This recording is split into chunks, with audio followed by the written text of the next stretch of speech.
from Diana Ray Home, and I'm so excited because today I'm going to be sharing all about our guest bedroom restoration. First, to truly appreciate this project, we have to go back in time and look at what this room looked like when we first bought our farmhouse, what it looked like in the meantime when we lived in here while we restored our master bedroom, what it looked like during the process of fixing the room up, getting ready for paint, and finally what it looks like now that it is all primed and ready for the final touches of paint. So let's check that out.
Alright, now we have this beautiful room that is all primed and ready for paint, and it is time to pick the color and go for it. First, I have to give a shout out to PPG Paint and Home Depot for making this project possible. Thank you so much. This is a room that I have wanted to tackle for a long time, and because of their help, it is all coming together. So thank you PPG Paints and the Home Depot.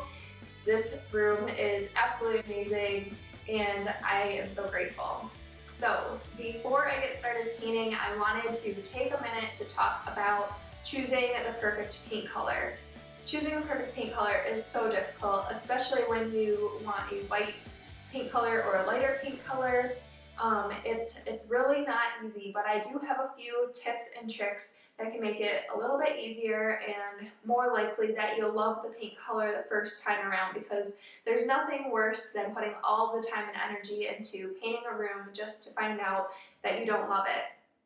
So my first tip is to go to the store and pick up paint swatches. Something that I really love about PPG Paint is that they organize their white paints based on the color families that they're in. So they don't have a section just of white paints. Instead, you look for the color family you like and pick the white from there, or at least that's what I did. I knew that I wanted a white that pulled a beige, grayish, or a warm tan color. So I started by looking at paint chips that were this darker brown, grayish, or beige. These are easier to see. So then once I saw this color, I looked up to the white that was attached to it and picked the ones that I liked from there. So I brought all of those home and I held them up in the room on the wall, and I ultimately narrowed it down to 5. Once I had those 5 narrowed down, I went back to the store and bought paint samples. So these are just the little containers that you buy.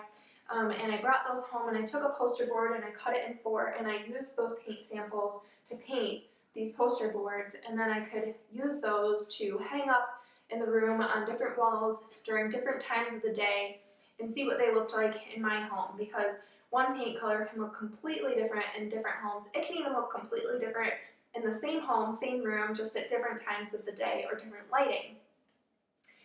So I have it narrowed down to these 5 paint colors, and it's China White, Colonial White, Gypsum, Mountain Gray, and Willow Springs. I put the samples on these poster boards, moved them around, and ultimately for this room, I decided the top three were in my final selection, the China White, Colonial White, and Gypsum. This was a really hard decision, and all these colors are so beautiful. They are all from the PPG Timeless collection. Ultimately, I decided in our home that has a lot of very bright whites, the Colonial White was just going to be too warm for our home. And so I was between China White and Gypsum. Gypsum is a very beautiful white, and you really only see the undertones if it's paired next to a very bright or pure white. And then China White has a little bit more of that warmth to it. So ultimately for this project and this room, I wanted that cozy feel for the guest bedroom. I decided on the China White. So after hanging this up on different walls and different times of the day, I went and I purchased my gallon of paint, and now I am ready to paint the walls.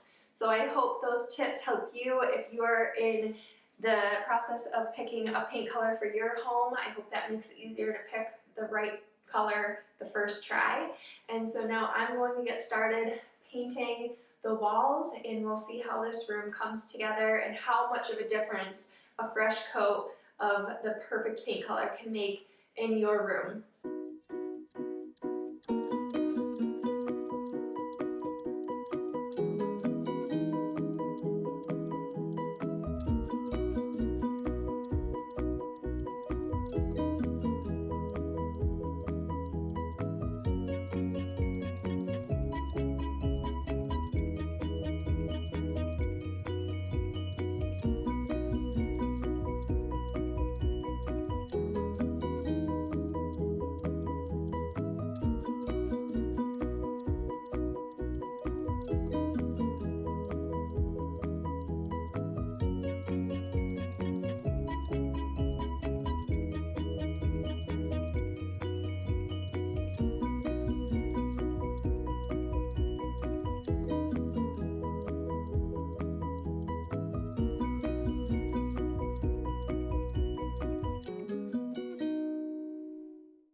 Thank you so much for following along on this restoration of our farmhouse guest bedroom.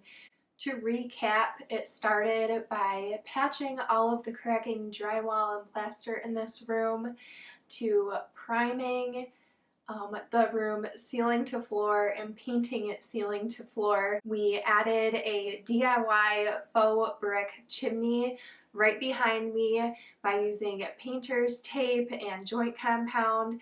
I'll link a blog post that describes exactly how I created that if you would like to try that DIY yourself. If you would like some faux brick, I definitely recommend it. It was so easy and I've received so many compliments. My husband Kurt still cannot get over how real the brick looks, and that is just the best compliment. So we also went through the process of picking the perfect paint color, and in this room, to make it extra cozy, I wanted a beautiful off-white, and PPG's Timeless collection was the perfect collection to choose from. I went with China White, and it has the most subtle undertone of warm green, which I love in this room, and I think it really complements the antique bed frame and the plants and wood tones that I have in here. I just love the warmth that that off-white brings to this room. And I'm just so excited to have one more finished room in our 1800s farmhouse. This project is probably one of my favorites to date. This is the smallest room in our home and one of the coziest. So thank you again to Home Depot and PPG Paint for making this room transformation possible. I am so happy with how it turned out, and I just love being able to share the process with you along the way, because I know I love following other restorations, so I'm happy to share ours as well. Thank you again for following along, and be sure to follow me on Instagram at Diana Marie Home for more daily updates and behind the scenes, along with my blog, dianamariehome.com, for more DIY tutorials and more about farm life and fixer-upper life.